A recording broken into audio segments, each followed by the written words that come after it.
지난주에 제가 다시 태어나야만 한다, 예수님이 니고데모와 만나서 하셨던 말씀, 다른 말로 예수님의 마지막 제자였던 요한이 기억하고 있는, 다른 복음서에서는 기록하고 있지 않은 그 말씀이 요한복음 3장에 기록되고 있습니다. 어쩌면 우리는 이런 질문을 받아야 될 것 같아요. 당신은 구원받았습니까? 이거 틀린 대답이고요, 틀린 말이고요. 이렇게 물어봐야 합니다. 당신은 다시 태어나셨습니까? 왜냐하면 구원은 하나님의 소관이잖아요. 그렇죠? 내가 구원받았다고 하더라도 만약에 그 마지막 날에 주님께서 아니야 난 너 몰라? 그럼 우리 끝나는 거예요. 우리가 주님의 이름으로 기적을 행하고 주님의 이름으로 병도 고치고 주님의 이름으로 다 했는데, 근데 주님께서 나는 너를 모른다 그러면 우리 끝나는 거예요. 그러니까 구원이라고 하는 것은 내 소관이 아니라 우리 하나님의 소관이에요. 그러니 우리는 솔직하게 이렇게 물어봐야 돼요. 당신 구원받았습니까? 아니라 당신은 다시 태어났습니까? 당신은 거듭났습니까? 이거를 물어봐야 돼요.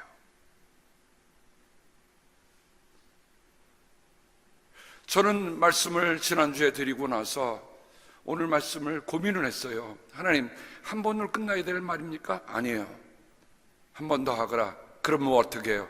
오늘은, 지난주에는 요한이 전한 다시 태어남에 대한 얘기를 하지만 오늘 저는 바울이 전하는 다시 태어남에 대해서 여러분과 함께 말씀을 나누고자 합니다. 사람이라고 하는 건 과거와 현재와 미래가 있죠. 동물들에게는 미래를 얘기하지 않습니다. 사람에게만 과거, 현재, 미래. 그럼 우리가 받고 있는 구원에 대해서도 새 시제가 있습니다. 첫 한번 보시죠. 첫 번째, 우리는 믿음으로 말미암아 예수 그리스도의 공로로 우리가 하나님께 의롭다 인정함을 받았습니다. 그러니까 이 구원이라고 하는 것은 과거 시제예요. 우리가 예수 그리스도 믿을 때 우리가 그분을 통해서 구원을 얻었습니다. 이건 과거의 구원이에요. 구원의 과거 시제예요. 그런데 구원이 과거로 끝나는 게 아닙니다. 구원의 현재 시제가 있습니다. 구원의 현재 시제라는 말은 뭡니까? 우리가 두렵고 떨리는 마음으로 자기의 구원을 이루어가라. 이건 과거의 일도 아니요, 미래의 일도 아니요, 현재의 일입니다. 우리는 그걸 가르쳐 sanctification, 성화라고 얘기합니다. 우리가 의롭다함을 은혜로 입었다고 할 때 우리가 justification by grace, justification by faith, 우리가 믿음으로 말미암아 의롭게 여기고 은혜로 말미암아 의롭게 여김을 받았다고 하는 것은 과거에 있었던 어느 하나의 사건이었다고 한다면, 지금은 우리가 두렵고 떨리는 마음으로 구원을 이루어가는 sanctification, 성화의 삶, 거룩하여의 삶은 지금 계속해 가는 거예요. 달리 말하면 내가 한번 구원받았다고 해서 구원이 이루어지는 것이 아니에요. 많은 사람들이 그걸 잘못 이해하고 있는 것 같아요.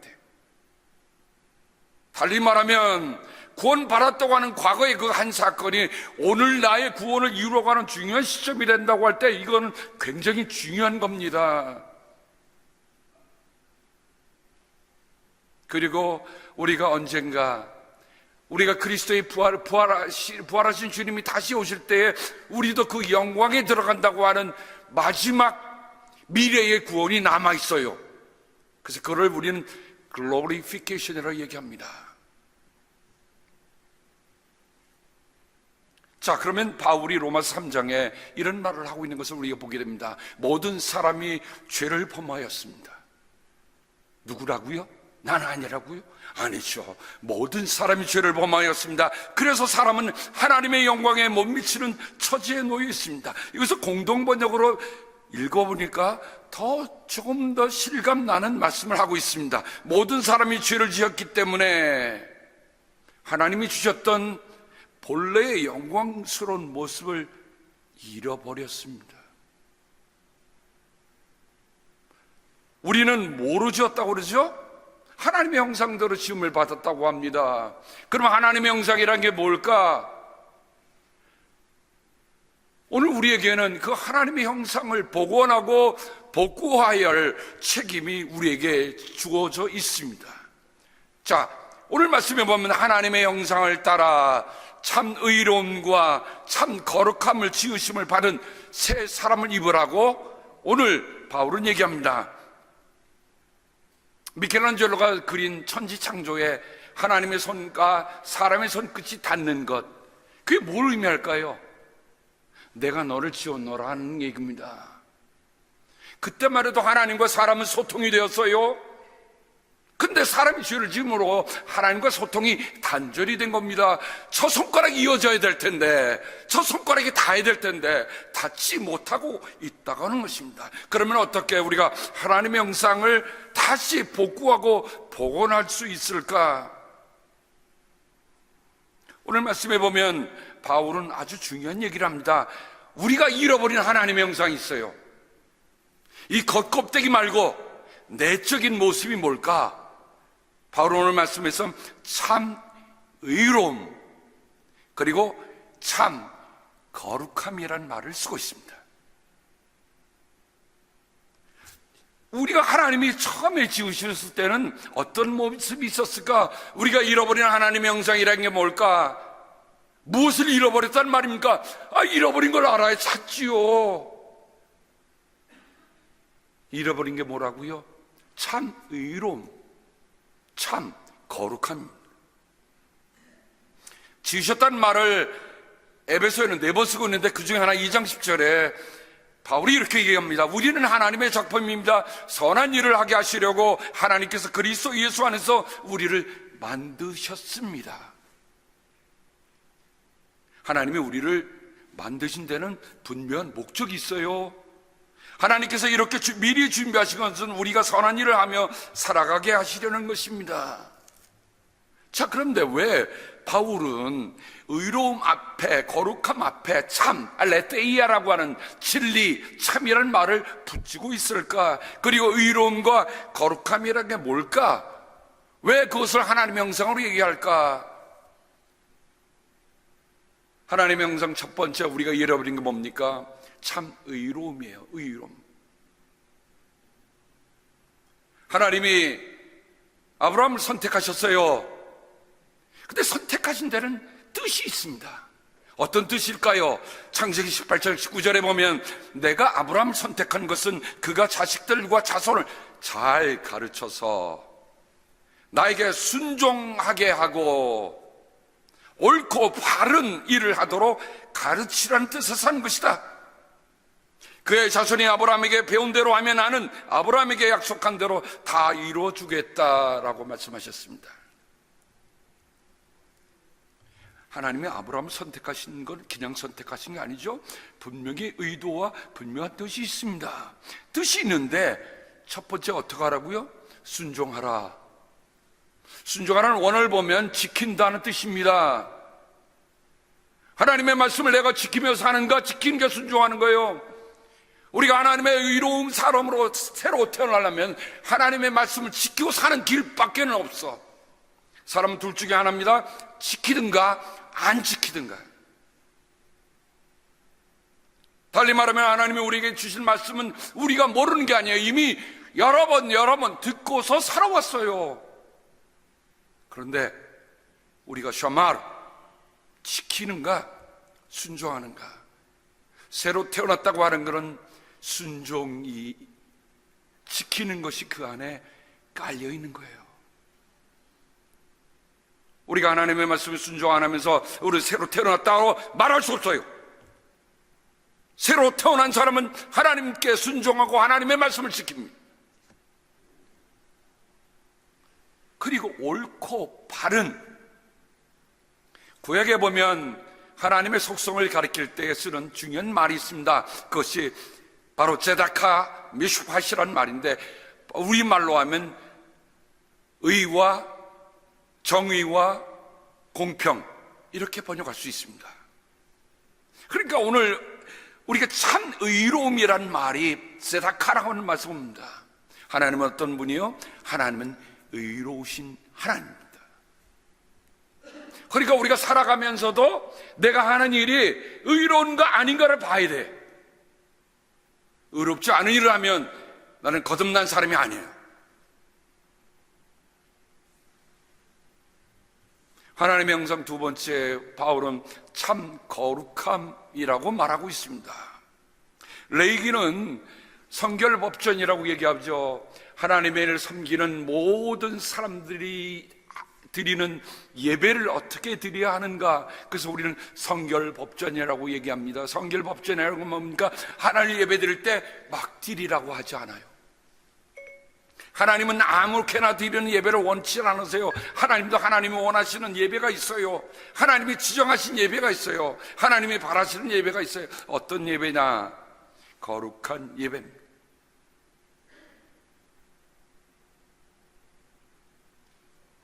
나는 주 너희 하나님이다. 그러므로 너희는 몸을 구별하여 바쳐서, 구별하여 바친다고 하는 자체가 뭡니까? 그 거룩함을 마음에 두고 사는 겁니다. 아마 이은근 권사님이 오늘 우리에게 찬양하실 때 하나님의 은혜가 고르신 것 제가 듣고서 기대를 많이 했어요. 근데 반주가 안 돼서 시편 23편 여호와는 나의 목자시니, 근데 제가 원했던 거 아닙니다. 왜냐하면 분명히 권사님이 기도하며 준비한 거는 하나님의 은혜예요. 그래서 저는 다시 듣기 원했어요. 내가 수많은 곡 중에 한 곡을 골랐다고 하는 것은 우연이 아닙니다. 내가 이 예배를 위해서 내가 하나님께 바칠 그 노래를 준비했다는 거지요. 사랑하는 성도 여러분, 내가 하나님께 예배 드리러 올 때 나는 뭘 구별하여 뭘 바칠 준비를 하고 왔습니까? 거듭난 사람은 예배에 있어서 바로 이것이 있는 거예요. 구별하며 바치는 게 있는 거예요.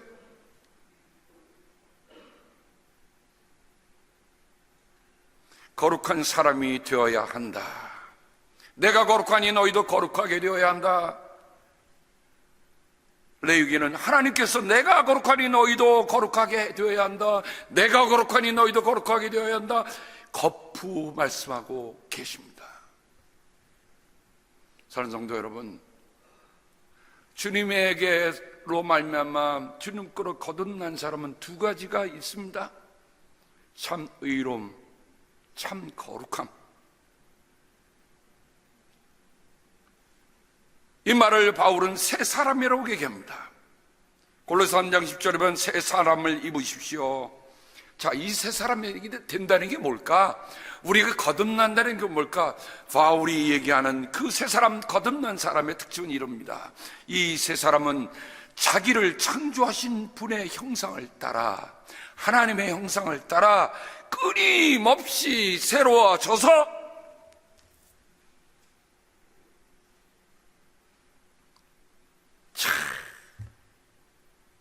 바울은요, 하나님의 은혜를 구하되 한순간 은혜를 구한 것을 끝나지 않았어요. 나를 지으신 이가 하나님이요, 나를 정말 구원하실 이가 하나님이라 끝까지 그 은혜를 사모하며 갔어요. 달리 말하면 바울의 삶은 은혜가 없는 삶을 생각할 수 없다는 거예요. 그럼 거듭난 사람의 특징은 뭐냐? 그분을 보면 저분은 하나님의 은혜 없이는 이해할 수 없어. 이게 돼야 돼. 하나님의 은혜가 그와 함께 하고 있어. 하나님의 은혜가 그의 삶을 주관하고 있어.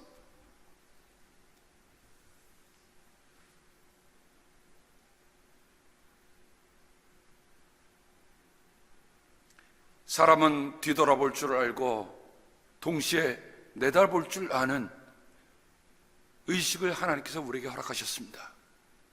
Retrospect, Prospect, 돌아봄과 내다봄.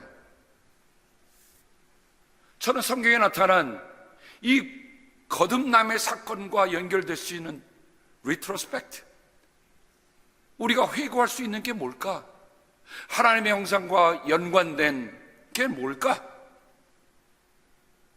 제가 말씀을 유심히 바울의 성경을 읽다, 바울이 전한 말씀을 읽다 보니까 하나님의 형상은 하나님의 영광과 같은 말로 쓰고 있습니다. 달리 말하면 우리 안에 하나님의 형상이 나타난다고 하는 것은 우리 안에 하나님의 영광이 나타난다는 말이에요. 한번 우리 스스로를 볼 때 정말 내 삶 속에는 하나님의 영광이 나타나고 있는가? 그럼 하나님의 영광이 뭘까? 출애굽 광야에 나타난 하나님의 영광을 우리가 봅니다. 이스라엘 백성을 끌어내려왔더니, 포로에서 끌어냈더니 나중에 배고프다고 아우성을 칩니다. 고기 먹고 싶다고 아우성을 칩니다. 그때 모세가 이렇게입니다. 당신들이 우리를 보고 원망한 것이 아니라 주님을 원망하였습니다. 주님께서 당신들이 주님을 원망하는 소리를 들으셨습니다. 야, 이 말씀 들으면서요, 정신이 바싹 납니다. 우리가 부지 중에라도 우리가 믿는 것이 자꾸만 상투적이 돼서 정신 못 차리면 이게 큰일 납니다. 제가 오늘 아침에 이 클러지 셔츠를 다리미로 데려서 입고 옵니다. 늘 쓰던 다리미예요. 근데 저도 모르게 갑자기 뜨거워. 어디에서 손을 댔을까요? 다리미 가장자리에 손을 댄 거예요. 뜨거운, 최고 뜨거운 데다. 어휴, 빨리 뺏게 망정이지 오늘 아마 붕대 메고 왔을 수도 있었을 것 같아요. 그래서 급히 가서 차가운 물로 탁 하면서 씻으면서 돌아오는데 그런 생각이 드는 거예요. 내가 너무 익숙한 것이 오히려 너에게 위험을 가져다 줄 수 있다는 거예요. 그렇죠? 순간의 방심이, 대리아를 옷을 안 데리고 제 손을 데리면 되겠습니까? 순간 깨면서, 이스라엘 백성들이 하나님과 같이 걷고 있으면서도 하나님과 같이 걷고 있다는 걸 모르고 있구나. 여러분은 우리가 예배를 드리면서도 이 가운데 임하시는 하나님의 영광, 이걸 놓치면 우리는 다 놓치는 거예요. 내가 하나님의 임재를 체험하기를 원하고 하나님의 영광을 보기를 원하여 이곳에 와서 예배 드립니다 하는 마음이 없으면 우리는 다리미로 내 손을 데리는 거와 무엇이 다르겠단 말입니까?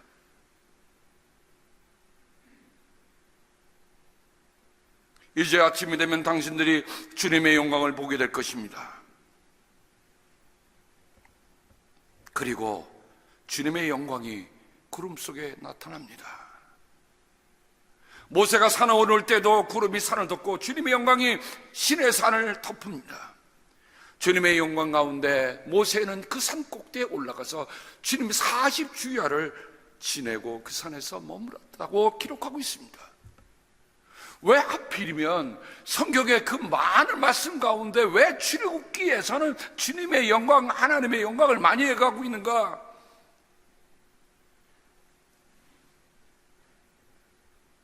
여러분, 광야라고 하는 건 뭡니까? 하나님 없이는 갈 수 없는 게 광야예요.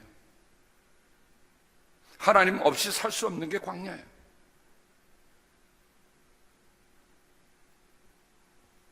그래서 주님은 그 광야에서 그 영광을 보여주며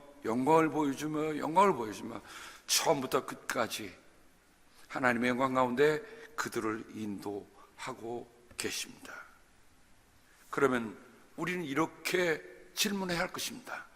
오늘 우리는 하나님의 영광을 보며 예배를 드리고 있는가? 오늘 우리는 하나님의 영광을 따라가기도 하고 서기도 하는가? 가라 하면 가고 서라 하면 서는 것. 출애굽기 40장 마지막에는 하나님의 영광이 머물면 그들도 머물고 가면 가는 그런 모습을 우리에게 남겨주고 있습니다. 그런데 여러분 주의하시기 바랍니다. 하나님께서 이런 팻말을, 약속의 땅을 앞두고 팻말을 딱 보여주셨어요. 무슨 팻말일까요? 여기는 제한구역이다. 여러분 어디서 많이 본 표지판이죠? Restricted area, do not enter, authorized personnel only라고 되어 있는 이 말은 여러분 어디서 다들 보신 겁니까? 그럼 거기에 여러분이 마음대로 들어갈 수 있습니까? No. 같이 광야를 지나왔던 수많은 사람들에게 하나님이 이 표지판을 딱 내놓으시는 거예요. 들어갈 수 없어. 내가 허락한 사람만 들어간다. 우리가 알듯이 여호수아와 갈렙만이 제1세대에서는 들어간 사람은 그들밖에 없었습니다. 이유가 뭘까요? 민수기 14장 21절 23절 하나님이 모세에게 대답하신 자인데 모세가 하나님 용서해 주세요. 그들을 지금 버리시면 하나님이 뭐가 됩니까?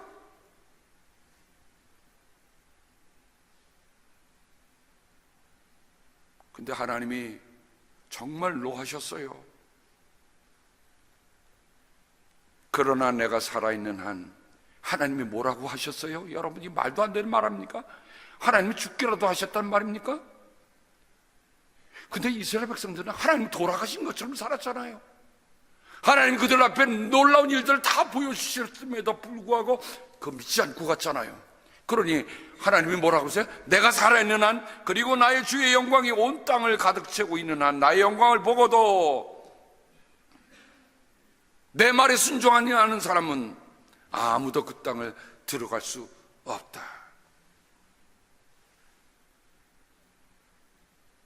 이처럼 출애굽기의 전 역사 과정은 우리에게 하나님의 영광과 관련된 것을 깊이 돌아보고 해주는 하나님이 우리에게 주신 텍스트예요. 뭘 읽으셨습니까? 뭘 읽고 계십니까?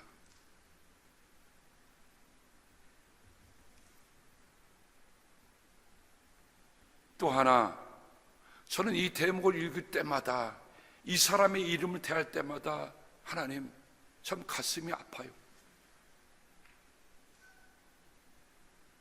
엘리라고 하는 제사장이 있었습니다. 그 아들도 또 제사장을 이어가는데 제사장들이 하나님 앞에서 뭘 잃어버렸어요? 의로움과 거룩함을 잊고 삽니다. 의로움과 거룩함을 잃어버린 제사장의 말로를 사무엘상 4장에 보면 엘리의 며느리인 비느하스 아내가 출산하는 과정 마지막에 죽어가면서 아기를 낳는데 왜냐하면 시아버지 돌아가십니다. 자기 남편, 동생 다 죽었다는 얘기, 그리고 하나님의 법궤를 뺏겼다는 얘기를 듣고 이 여인이 갑자기 진통이 나서 거의 죽어가면서 얘기를 합니다. 아기를 낳았어요. 아기를 낳았으니 걱정하지 말아요. 그런데 산모는 아무 말 없다가 갑자기 아기의 이름을 이카봇,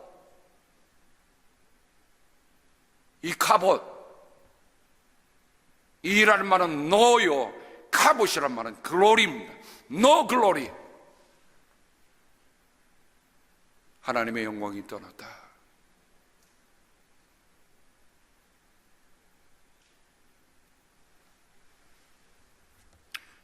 저는 이 말씀을 대할 때마다, 이가봇이라는 이름 대할 때마다 늘 자신을 경계합니다.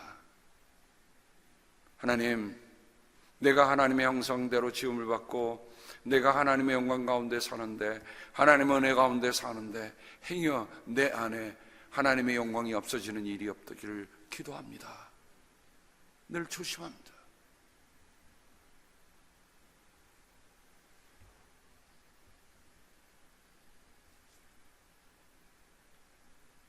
오늘 우리가 거듭난 사람인가라고 물어볼 때,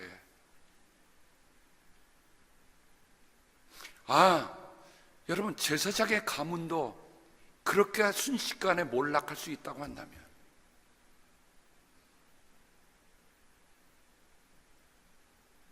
사랑하는 성도 여러분, 참 아쉬운 얘기지만 얼마나 요즘 세대는 소위 말하는 목사들의 타락으로 인해서 몰락하는 걸 우리가 보고 있습니다. 그 자식들의 이름이 뭘까요? 이카봇이다.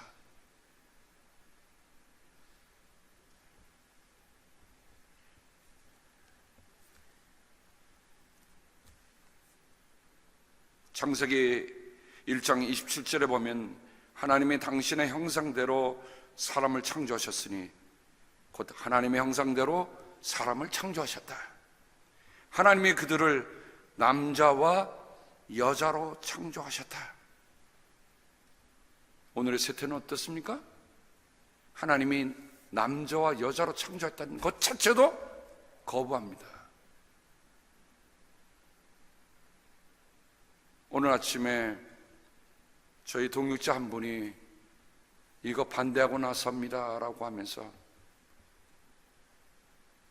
코르푸스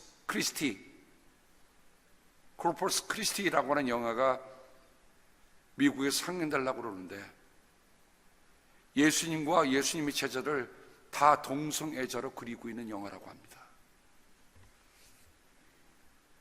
여러분, 세태가 이 정도까지 됐어요. 여러분, 코르푸스 크리스티라고 하는 말은 예수의 몸. 가톨릭에서는 성찬식 할 때 받는 그 성체를 코르푸스 크리스티라고 얘기합니다.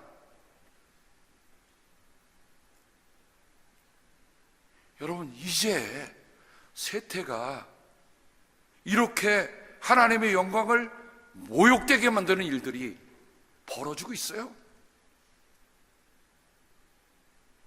우리가 정신 차리지 않고 우리가 그런 일에 대해 경고하지 않으면 교회는 이 자리에, 이 땅에 설 자리가 없습니다. 우리에게 스스로 물어봐야 돼요. 정말 하나님의 형상을 따라서 지음 받은 사람들이라고 하는 것은 하나님이 지으신 창조의 질서를 따라 사는 사람들이에요. 그래서 바울은 로마서 8장 29절에 하나님께서는 미리 아신 사람들을 택하셔서 자기의 아들의 형상과 같은 모습이 되도록 미리 정하셨다라고 얘기합니다. 그렇다고 한다면 어떻게 살아야 할 것인가? 제가 사진 한 장을 여러분에게 보여드립니다. 썩어가서 아무런 영향력을 미치는 영국 국교에 하나님이 한 분을 세우셨습니다. 그분이 우리가 잘 알고 있는 존 웨슬리 목사님입니다. 이분이 임종하실 때의 그 그림이에요. 그 사진이에요. 저는 근데 이 내용을 다시 한번 읽으면서 요즘 제가 성령의 사람 웨슬리에게 길을 묻다 라고 하는 책을 다시 한번 쭉 읽었어요. 여러분, 그분의 삶에 정말 편안하고 안일한 일들이 있었던 게 아닙니다. 어쩌면 개인적으로 보면 참 혹독하고 힘든 그 상황을 지나면서도 말을 타고 가면서 정말 그리스도의 복음을 전했던 저 목사님이 마지막 세상을 떠나는데요, 이분은 자기가 떠날 때가 됐다는 것을 아셨어요. 그래서 가족들을, 가까운 사람들을 모이라고 했습니다. 그가 마지막 딱 1분 60초를 자리에 앉아서 이렇게 얘기했습니다. 가장 좋은 것은 하나님이 우리와 함께 계신 것이다. 그 60초가 그분에게는 얼마나 길게 느껴졌을까? 그분 다시 자리에 누워놓았어요. 그게 끝난 거 아니야. 그리고 다시 누워서 두 손을 높이 들고 그분에게는 마지막 남은 숨을 힘껏 모아서 얘기합니다. 가장 좋은 것은 하나님이 우리와 함께 계신 것이다.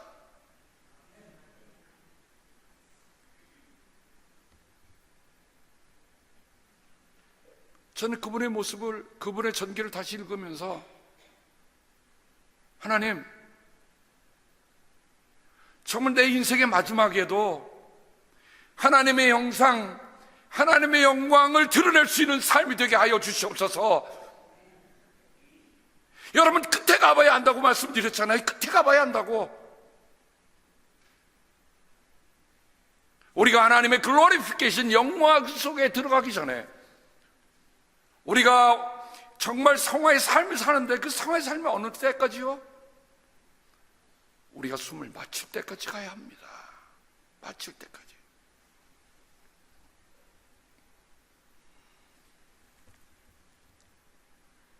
오늘 우리가 함께 읽은 그 말씀, 참 의로움과 참 거룩함으로 새로 태어나는 것이 바로 그것이 새로 태어납니다. 전 웨슬리 목사님은 새로운 탄생이라는 설교 속에서 그 말씀을 그대로 갖고 오고 있습니다.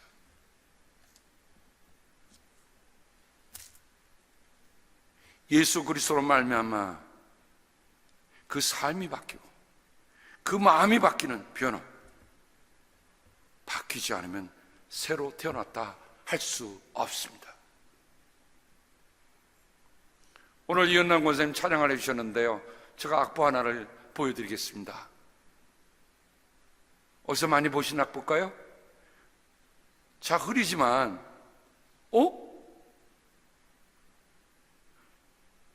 이분은 작곡을 하면서 작곡이 다 끝나면 마지막에 그 오선지에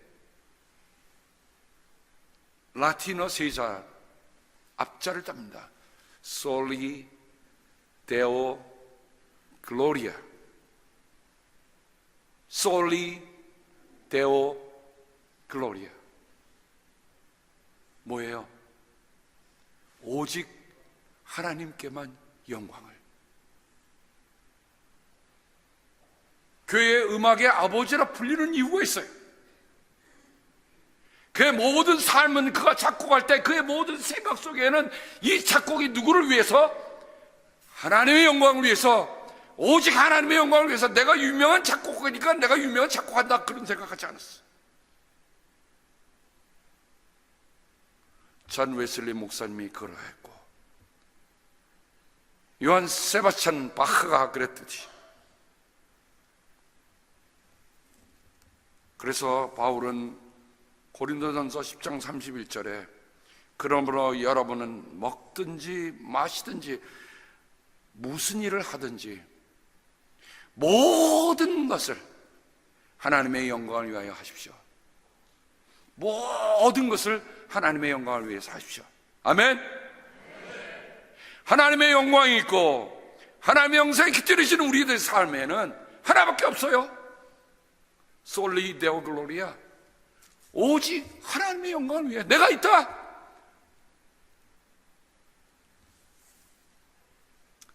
성경을 읽다가 세례 요한의 아버지인 사가랴가 그 아들이 태어났을 때 불렀던 그 찬송의 한 구절이 너무 마음에 들어왔어요. 우리가 평생 동안 주님 앞에서 거룩하고 의롭고 살아가게 하셨다. 우리가 평생 동안 주님 앞에서 의롭고 거룩하게 살아가게 하셨다.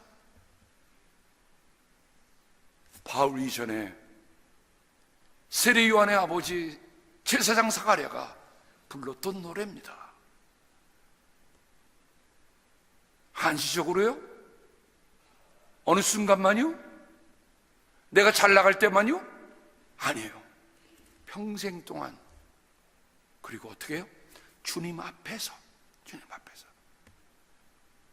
그래야 부활의 그날에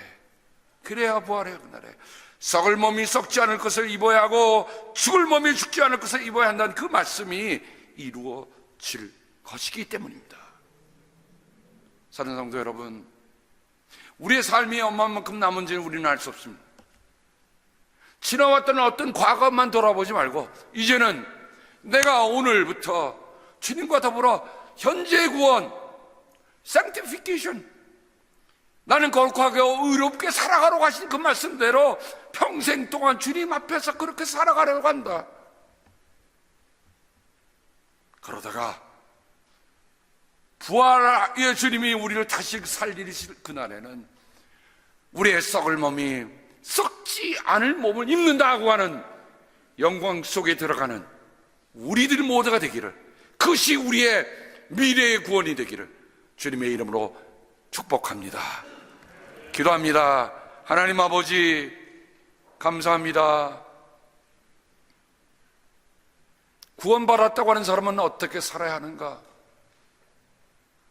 오늘 매 순간순간의 삶이 참 거룩함과 참 의로움으로 지어주시는 새로운 옷을 입은 새 사람으로 살아야 한다는 것을 오늘 말씀 속에 깊이 새기게 주여 도와 주시옵소서. 평생 동안 주님 앞에서 살아갈 우리들인 것을 주님 아시오니 저희들을 매 순간순간 인도하여 주셔서 우리의 삶에 하나님의 모습이 나타나는 그런 은혜가 있도록 도와주시고, 정말 이 교회가 하나님의 형상과 하나님의 영광이 가득한 교회가 되게 은혜로 함께하여 주시옵소서. 예수님의 이름으로 간절히 기도합니다. 아멘.